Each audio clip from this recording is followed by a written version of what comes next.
宜兰县的中华国中社区共读站今仔开幕是全县的第40座哦。也毋过，县政府审计事实表示讲，共读站歇寒歇热，真侪拢无开放，使用率无介悬，效果无介好，已经要求爱改善咯。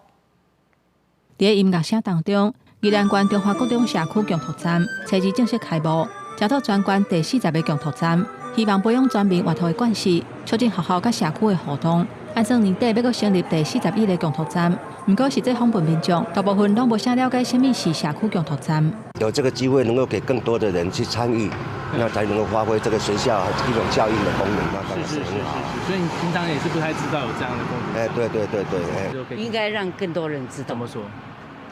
让大众知道去学习啊。根据审计师的调查。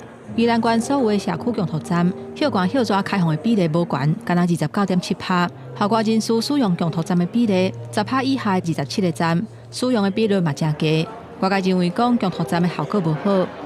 那寒暑假这个部分，我们也会依视人力来开放这个时段，让所有的家长或社区能够得到一个更好的一个使用空间。共读站开放的时间短，卡手嘛无够。 互认为是效果歹的原因之一。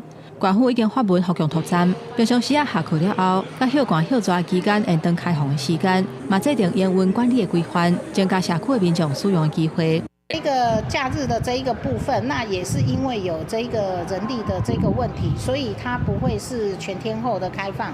那可是呢，他们假日跟这个平日的下课后都会有做这个开放的动作。你若要安怎让外界更加了解共读站？ 县府讲会透过社群媒体、广告看板、学校办亲会或者是新生入学等等的机会来加强宣传，让更加侪人知影学校内底有共读站的资源，会当来利用。记者综合报道。